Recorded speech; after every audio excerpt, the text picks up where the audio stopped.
Ready?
Ladies, gentlemen, fellow ODST veterans, today we have a Mark 18 Mod 0 build. Yeah.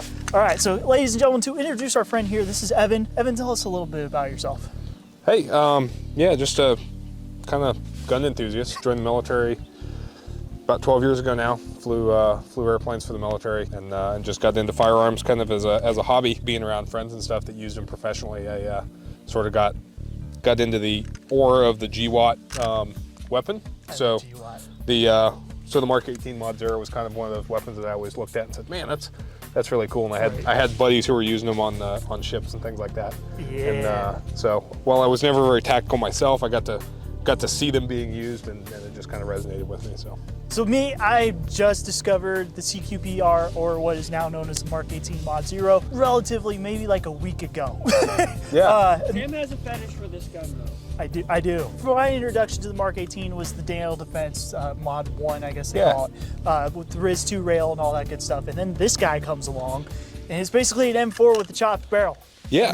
I mean that's what it started out as, right? I mean, the Mark 18 Mod 0 CQBR, close quarters battle receiver, was supposed to be just an upper that could go on the M16 Elite A1 lowers. And so it turned out, like all good ideas, to be a little bit deeper in scope than that. So they said, hey, we actually need to make these complete rifles. So I believe by the end they were complete rifles that were coming from Colt, chopped down. But this was as close as I could get it.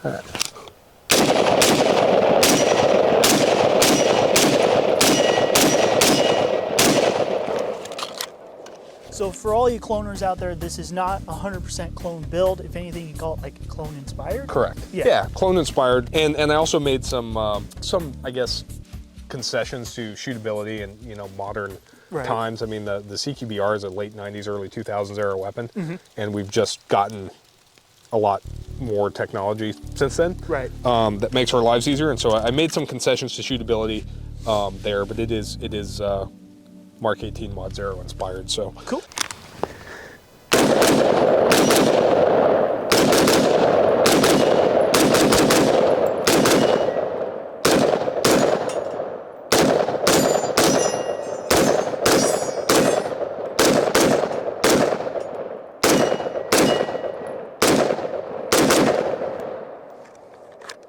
I guess we can just go through it from the muzzle device here. It's a Surefire close time flash hider. And it is still suppressor accessible. It is, yep. So you can put a SOCOM RC2 or 3 on it. And I went with the close time, again, being that kind of, clone inspired. The war comp and the 3-prong and 4-prong are probably more, modern. I guess, more modern, better, right? Yeah. Muzzle devices. But I went with the close time just for the look, really. Cool. The barrel's a 10.5 inch LMT. Okay. The original Mark 18 Mod Zeros were 10.3 inch Colts that were chopped down.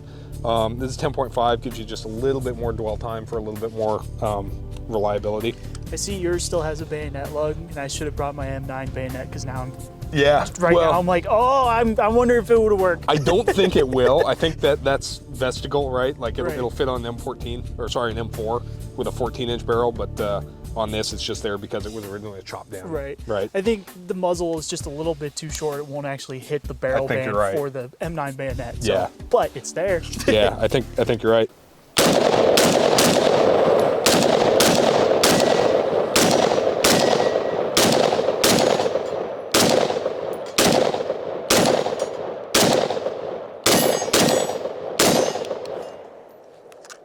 Still got the fixed front sight post, standard sight. It's a Knights Armament Riz rail, not free floated, but for the distances that you're using the CQBR, you know, the free float is not that big of a deal. We pushed it out to 100 yards easy. Yeah. That thing is dialed.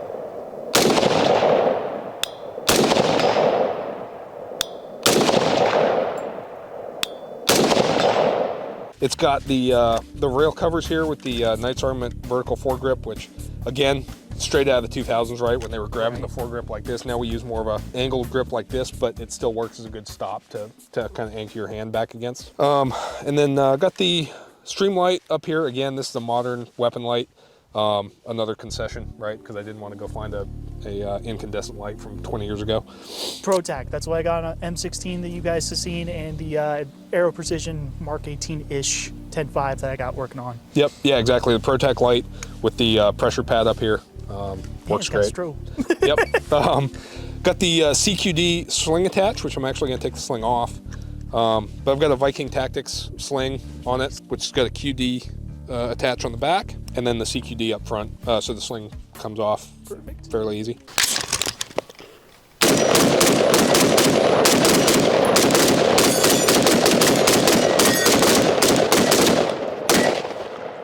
Got the LMT fixed rear. Originally, again, these were just A2 carry handles that were chopped down, right, and cold blued. But LMT makes a fixed unit that looks like that, so I threw that on there. So you've got backup sights that you don't have to flip up or anything. Right. And then for the optic, it's a Wilcox mount, and the original optic was an Aimpoint Comp M2 or M3, which was, I believe, a M68 CCO in military parlance. Couldn't find one of those for a reasonable price, so I went with the Aimpoint Patrol Rifle optic, which is a more or less Aimpoint Comp 3 body. Aimpoint Pro, if you didn't know what that meant. Yeah, Pro Patrol Rifle optic, right? And then I just went on eBay and got the battery strap and the battery covers and made it look like the old Comp M2. So update electronics inside, very reliable sight. And you mentioned that one's also night vision compatible? I believe it is. I believe it's got 4 night vision settings and then the visible dot on the backside. And it's one of those, you know, has a zillion hours of battery life, so you just leave it on type thing. Right. So that's the upper. It's got a P.R.O gas busting charging handle. For when you suppress it. For when you suppress it, because it is, well, you saw it's a gassy rifle, right? And it, not horrible, but you can smell it. Yeah, yeah, you get some gas in the face, right?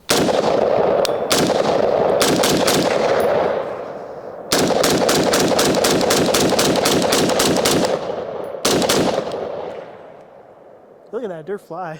And so that's the upper, and it was. Yeah. Gas-wise, yeah. And it was built by a gentleman named Kevin at High Caliber Sales. Okay. He used to put these together at Navy Crane. Oh, nice. So yeah, he used to put them together for a living. Now he does it as a hobby, and that's the upper, or the lower, the upper. Sorry.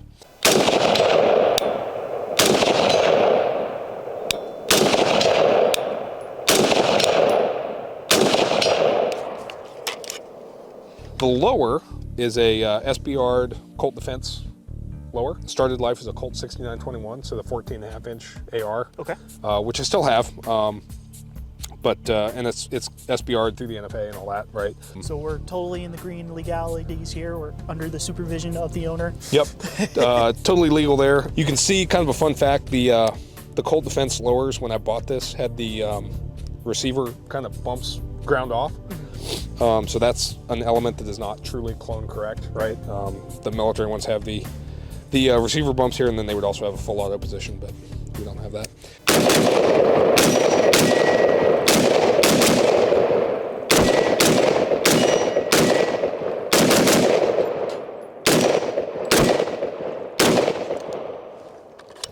Trigger is a Geisley SSA trigger, Nice. which is clone correct. And then the original guns have an A1 pistol grip, which has got that more raked angle. Right. And The random finger groove. yeah, right. Well, and the A1 doesn't have the little nub there, but it's got that steep angle. And so the Bravo company grip was one of the concessions I made to shootability, because a more modern stance, we like to kind of get behind the rifle like this, and so this was a more, I guess, ergonomic pistol grip. And then the B5 SOT mod stock. B5. So good cheek weld. Little dated, because obviously we don't have massive batteries to put in here anymore, like they did in the 2000, but I like the cheek weld of it. So. And then a lot of people with the SBRs, they like those because they can shove like a physical form of their tax stamp up in there, just in case maybe your phone doesn't have service when you're up in the mountains blasting away and the random ATF agent pops up. Yep, absolutely. Worst case scenario, never going to happen kind of thing. And then the Bravo company also has a little compartment in here that you can do the same. But heck yeah. Yeah, so clone inspired. If it was going to be 100% clone correct, would probably have the A1 grip, an actual Mark 6 M68 CCO on it. Right. That's pretty much it. That's about all the concessions I made.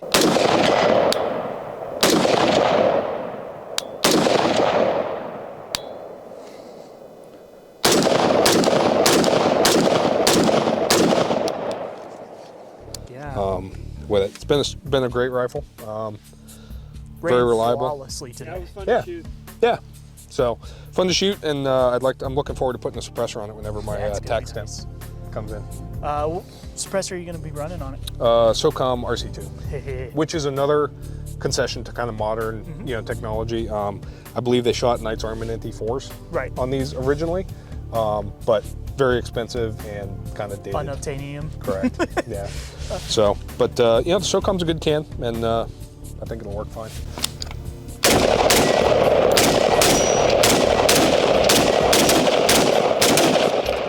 Perfect. Awesome. Well, thank you for coming out. We had fun with a lot of Evans toys today, not just this one, but this one was my favorite.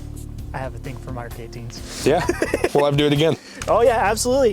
Yeah, so guys, if you like this kind of form of content, the reviews, the randomness of just walking into Mark 18 Mod 0 someday, go ahead and hit that subscribe button. Always hit that notification bell to always on. And best way to support the channel right now, being that we're so small, pass this thing around word of mouth.